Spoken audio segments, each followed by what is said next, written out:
Welcome to Scoreboard, the podcast that explores how athletes, both current and retired, define success beyond the game. Each episode dives into the mindset, financial decisions, and career choices that shape their personal scoreboard, whether they're still in the arena or transitioning to life after sport.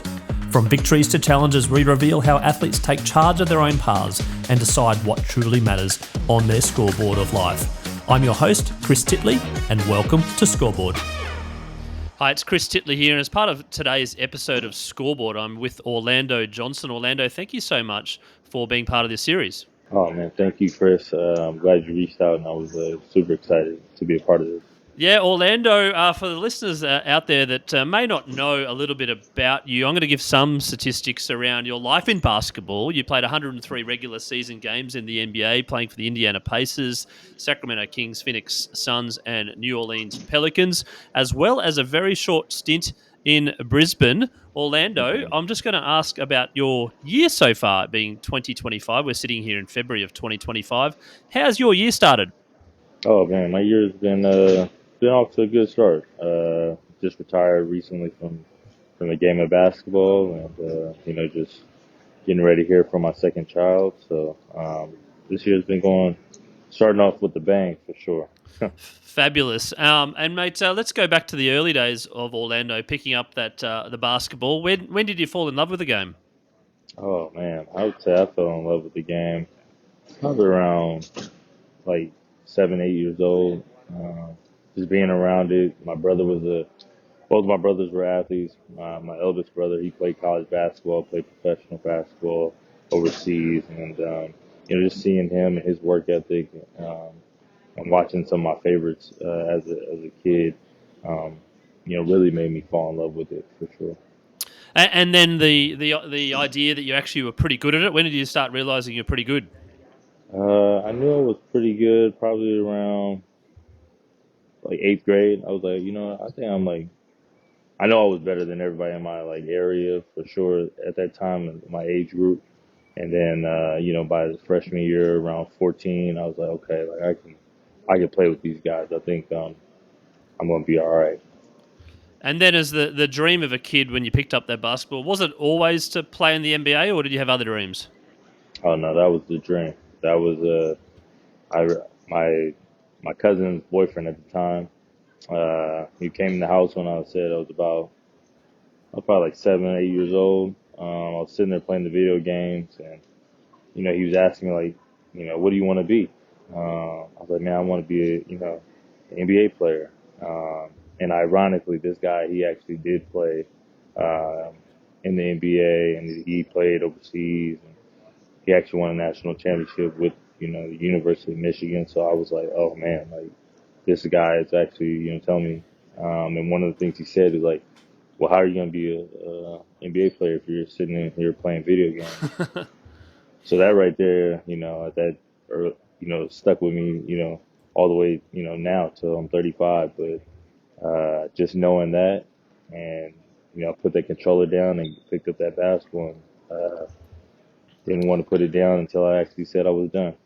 Yeah, and in saying that, there's obviously a lot of skill involved, but there's a lot of physicality. There's there's small boys and tall men and all that sort of stuff that comes into playing basketball. How did you fit in, and what did you think you did a little bit better than others? For myself, I think my game was, very unique. I think my belief made me better than what I truly was.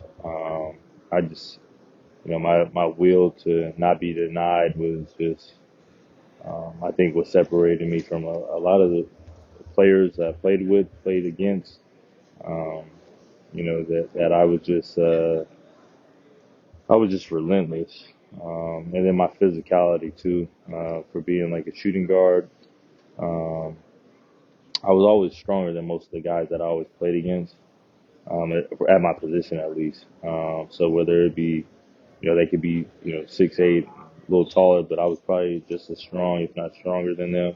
And then anybody who was around my height, 6'5" and shorter, it was over for them. Where do you reckon that belief and that confidence came from? I'd say for my brothers. Both my brothers were were my biggest believers before I was a believer. And then I made them believers when I told them I didn't want to play football anymore and that I was going to make it, as a basketball player. So that Yeah. started, around 17. I would say that I really took the game, basketball, like, really serious and just committed, like, everything to it. And, yeah, that's where it started for sure. Orlando, I'm interested around the enjoyment levels of basketball and sport in general as well. Did you enjoy playing basketball, and what was it about basketball that it was so enjoyable and potentially so addictive?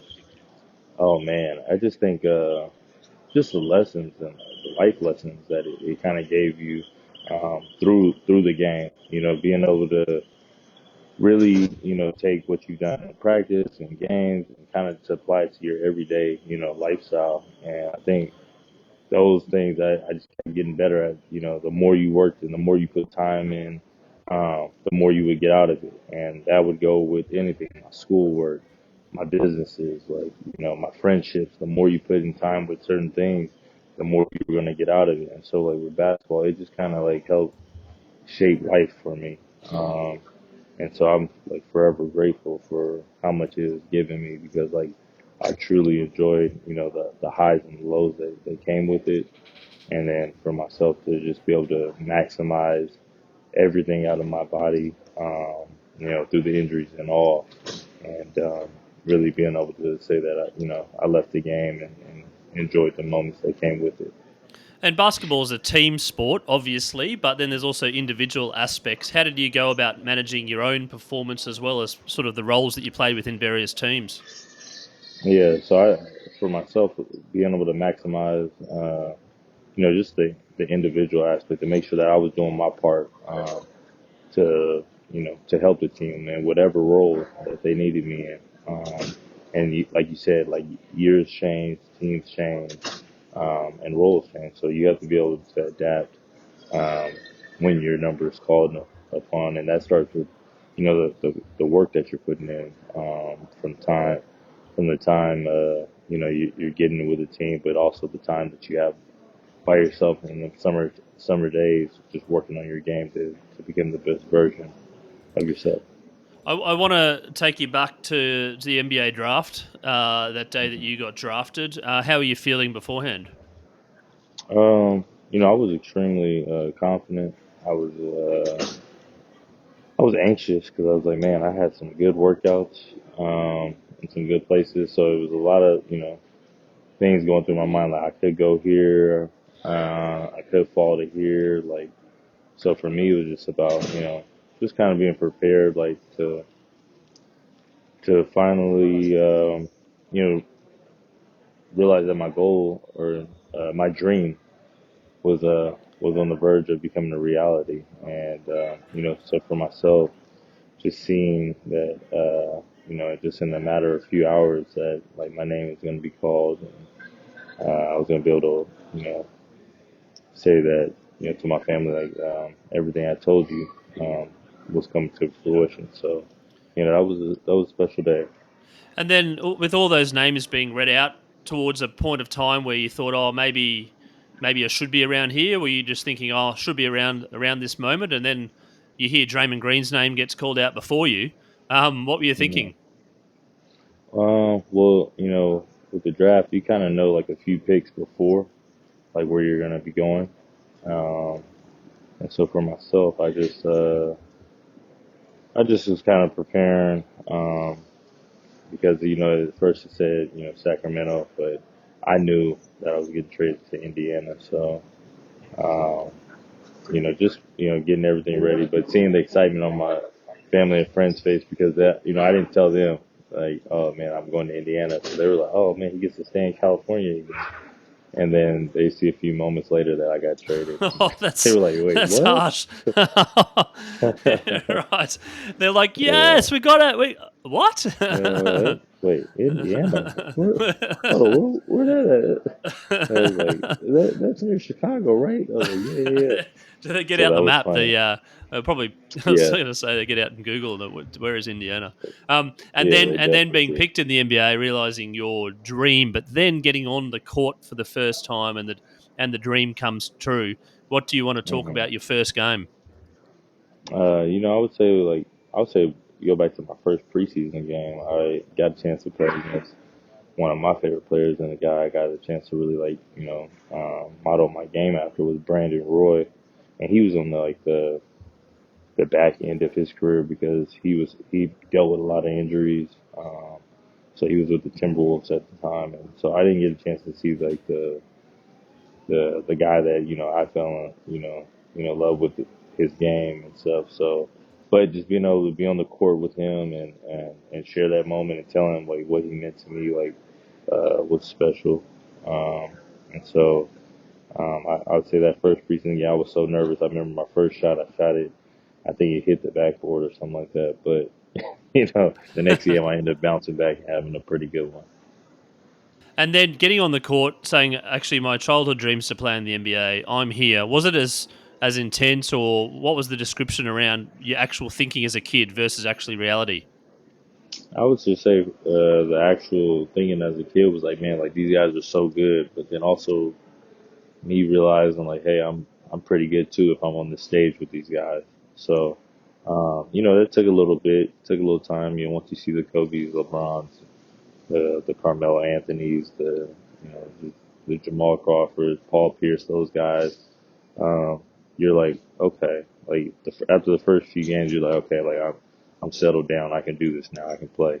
So, once I got through that, I was good to go, man. And I just let all the work and stuff that I did to that point in time just kind of take over after a while. That's a bit of a sort of a significant mind shift to say, well, yeah, it's a dream. It's a bit overwhelming, and there's players that you're playing with and against that are all time greats. But then saying to yourself, actually, I've done the work. I'm ready to go. Yeah, yeah. So, and I think that helps me too because I came in a little older. I came in at 22, about to be 23, and so I wasn't like I've seen these guys up close before. I've got a chance to play with them in pickups and stuff like that. So I'm like, all right, well, now it's just like we're all on the same stage now. So, and for me, I was just like, I was excited and I felt like I was ready for that moment. And then, what was your sort of your dream or your goal, I suppose, after playing that first game in the NBA? Now that you've actually achieved the goal, it's like, well, what next? For me, what was next was just about like trying to carve out a niche, try to help my team, um, you know, with uh, with the role, whatever they wanted to give me, because I just wanted to be able to make an impact, and it was tough. I came to a really, really good team. We were Eastern Conference Finals 2 years in a row, and like they already kind of had like their guys like set. So I would have like games where I had like spot minutes and stuff like that, which was great. Um, but for myself, was about just trying to, like I said, just continue to build, continue to work, and then when my opportunity, if and when it did come, like just try to be the best I could be.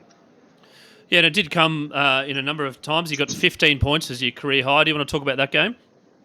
Yeah, no, it was it definitely was a game where I had an opportunity to, um, really just like, that's when I was like in the rotation and stuff like that. So, the guys were finding me. Um, I knew like I had, limited opportunity, so I just wanted to kind of capitalize on those times when I did get, open looks and just try to make the most of it. So, yeah, that was fun. Fun for me. And do you want to talk about the lifestyle of an NBA player, the travel, the practice, the routine, just to give a bit of Yeah, insight to the listeners out there? yeah. So when you're playing an 82 game season, it's just the travels. It's nice. You travel. First class style, but it's brutal on the body. For athletes, we deal with a lot. You could be banged up injuries and stuff, but then you got to turn right around um, and play a game. And fans don't care if you're injured or anything like that. They want you to be at your best. So, it's tough and I know they've cut down on like the number of back to backs. Um, But when we were during my time playing, there was we had a handful of times where we were playing back to back and stuff like that. So, and that was prior to load management. So, Yeah, no, for sure. And then they're obviously altered things now, but keeping physically fit and getting banged up night after night was obviously taking its toll on some players, but also the mental side of things. How did you keep on top of that? yeah, the mental side is the that's probably more important than anything, more physical than anything, because right, like for myself, I was going through times where like I'll be in the rotation, out the rotation, in the rotation, sometimes not dressing. And just having to continue to be professional about it at all times. And so that was for me just a sign of like, the growth of me as a player, as a teammate, as a man. And so like it all goes back to, like I said, just those life lessons, that basketball has kind of taught me, communication wise as well. So You yeah. managed to play in a couple of playoffs that you talked about. You want to talk about the experience of the playoffs and how much that sort of steps up from the regular season? Oh yeah. So that's a different beast. With the playoffs, you have a chance to kind of lock in on your opponent. In the playoffs, it's the best of seven. So for us, when we got to those rounds, we knew what teams were going to do. We knew their sets. We'd have our, playbooks, and it'd be, this thick binder of just like kind of everybody, their personnel, like what they like to do. And so it's definitely, it goes to another level when that playoffs come around. Um, so it was a great experience to be a part of something like that. Orlando, you did mention about rotation, you being sort of in and out, dressing up, maybe not getting any minutes, maybe getting some minutes. But then there's also the geographic location about being traded. And we've just seen a very active trade window in the NBA. And you went from Indiana to Sacramento to Phoenix to New Orleans Pelicans. How did you go about managing that as well? Oh man, I think like for myself, you just had to know it was a business. So um, I didn't take it personal or something like that against the organization. I was like, man, it's just part of the like, you knew when you signed up for this was a possibility. So, um, just kind of going through things like that, um, building, genuine relationships with your teammates and stuff like that. Guys I still talk to this day. And so, for myself was just, it wasn't a goodbye. It was like, I'll see you guys later. And when I do see you, I'm coming for you. There you go. That's a good way of approaching it, and I think there was someone that was traded 3 times recently in the Yeah. in the trade window in 2024. So it's still happening. Orlando, Yeah. when you did get traded to or move to the New Orleans Pelicans, you finally got your start. How did that feel? Yeah. Oh man, that felt great. And I was like, man, I was so excited. But I actually ended up, my first start, I ended up having like a partial tear in my knee that start. And so I was like, man, like I felt like everything was about, lining up for me to like really like, take off. And then I ended up having after the game, tried to play through it. I found I had a partial tear in my patella, which I eventually ended up rupturing my patella. Right. So one of the highest highs and lowest lows all in one day, right? All in one day. I was like, man. But like I said, it comes with the game. It comes with the game. That was just part of my journey, so I just had to take that for what it was. And have you followed the progress of your former teammate and starting five member Anthony Davis? Oh yeah, yep. Anthony Davis. We actually have the same birthday, so Oh, there you go. yeah, yeah. When we were together as teammates, we actually remember them having to like sing happy birthday to us and stuff like that. So we found that out. But AD is one of the greatest players to do this, and also one of my draft classmates as well. So I just know he's going to go dominate over there when he's healthy and stuff like that. And him and Kyrie are going to be a tough A tandem. formidable force, yes. No, Yeah. indeed. Well, and what do you think of the trade? I was blown away like everybody else. I didn't see, the Mavericks ever getting, rid of Luka. Like I just didn't see that. And then, you just come out and you hear all this stuff, and it's just like, man, like you trade Luka Doncic, and it's not, nothing against Anthony Davis because, like I said, he's, one of the greatest players. I think he's a top. He should have been a top 75 guy. And he doesn't get the recognition or love he deserves because he's, like I said, he's that good. But for the Lakers in the league, I think it was a great move. Getting an international star like that in, the big, one of the biggest markets in the world. Um, I just think it's going to just do wonders for the NBA moving forward with Luka in LA. Yes, no, for sure. And Orlando, at the end of your NBA career, you managed to travel the world with basketball in all sorts of different locations, ranging from Europe to Asia, Middle East, Latin America, but also a place that's means a lot to me, Brisbane, the Brisbane Bullets. You Mhm. want to talk about your Yeah. experience in the NBL coming out here for a year? Yeah. So, man, I wish I could have got there at a different time. So I came actually, that was a COVID year. So I get there, to, we had to fly into, I think it was Sydney or something like that to do like the quarantine. So I'm Right. quarantined Yes, it was for like a 2 week thing, wasn't it? yeah. So mine was supposed to be 2 weeks. They come test me at day 12 or something like that, and they said I tested positive for COVID. They're like, "Yo, has anybody been in your room?" I was like, "No, like nobody's been in my room." And so they moved me to another hotel for another 2 weeks. So pretty much I was in a hotel room all of December. I got out, I think, December 31st or 30th or something like that. I got there on the 2nd. I didn't leave until the 30th.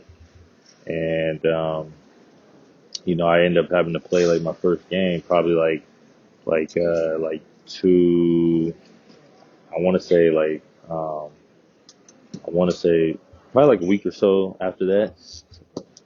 And, that was like really tough on the body. And it took me a lot to kind of get adjusted because, if you're not touching a basketball or anything for a month, um, it's going to weigh on you a little bit. So, um, I felt bad that I couldn't give them the best of me because I knew I still had some good in there. But it just was a tough call. And, I truly enjoyed my experience in Brizzy. And, I love my teammates, man. It was so much fun, to be around them. Yeah, no, the 4 weeks in a hotel room by yourself, how did you cope? Man, so I was like, you think you're like, okay, like man, I'm gonna be able to. I'm doing all the workouts and stuff like that, like sitting in this like this hotel, like trying to do like jump ropes and ride the bike. I think they even tried to give me a treadmill in there, but that broke.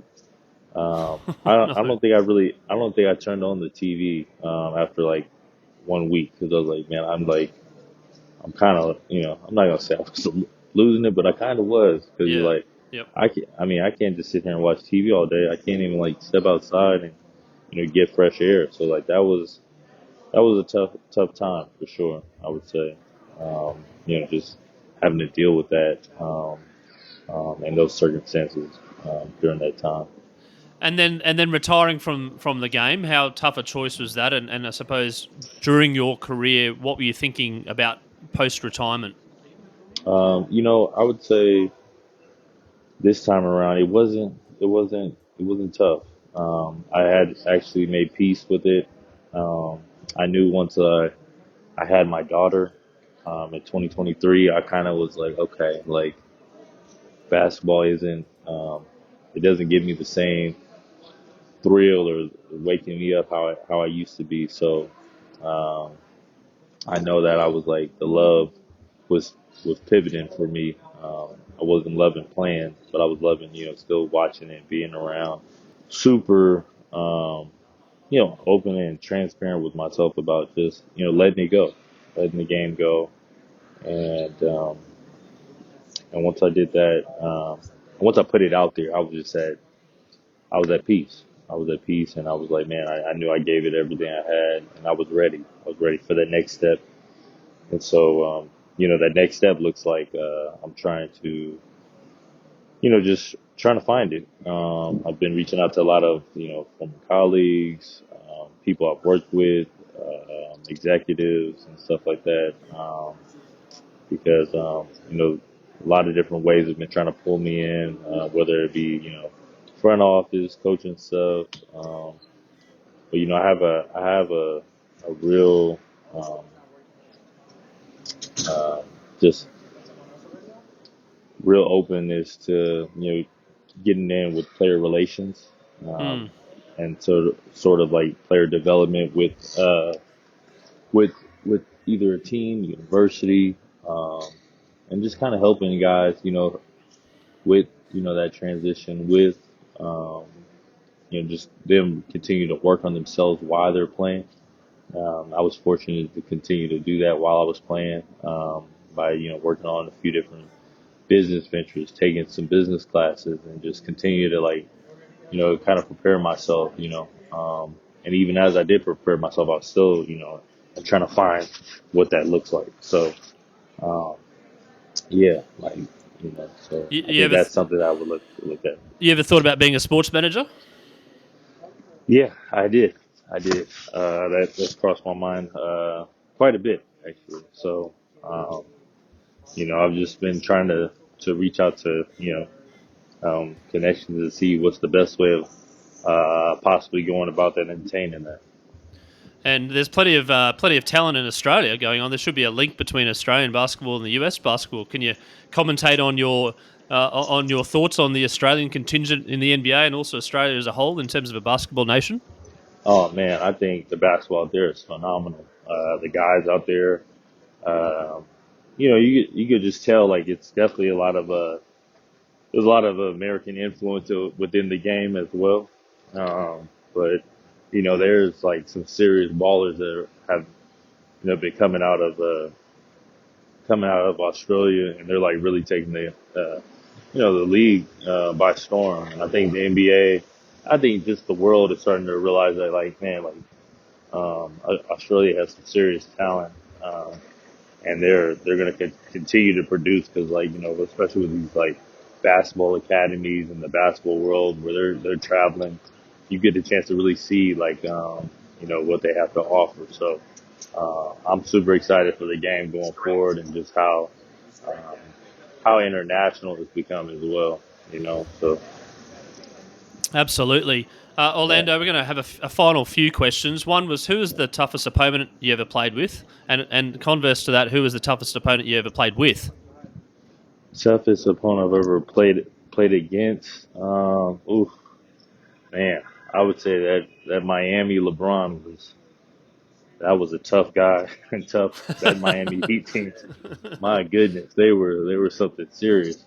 Uh, yeah, I would say they're probably the toughest to deal with. And then yeah, I would say my Indiana guys, like we were a tough group. We were hard nosed. We were, blue collar guys. Like, we just came put our hard hat on every day and just really like, lit into people. And I think that's what made it so much fun is that, a lot of us had the same DNA and, we went out there and just, competed harder than, most of the guys. And, but when we ran against that Miami Heat team, it was a different story.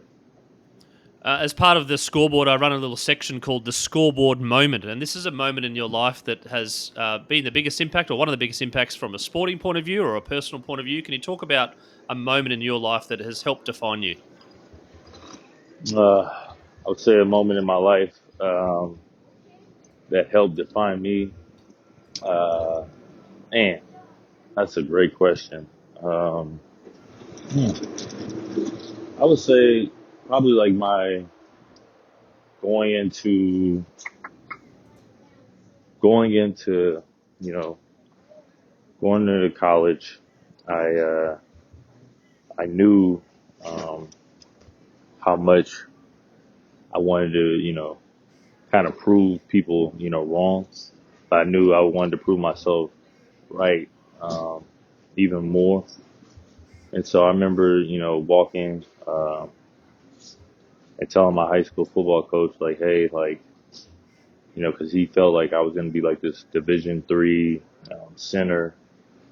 Didn't think that I was going to be able to, really translate to be a Division I, let alone a professional athlete. And I just remember that moment, using that as fuel to go into my summer of my senior year and really just work on my game, work on myself, um, and become the best version that I could possibly be. And I walked out right before the start of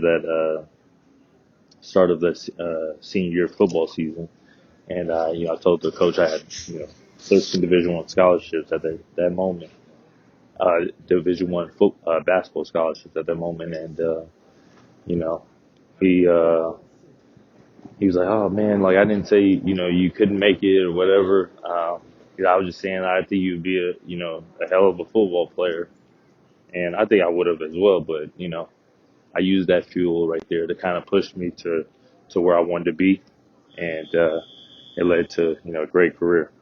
Yeah, fantastic. That's a really interesting moment there. Thanks for sharing that, Orlando.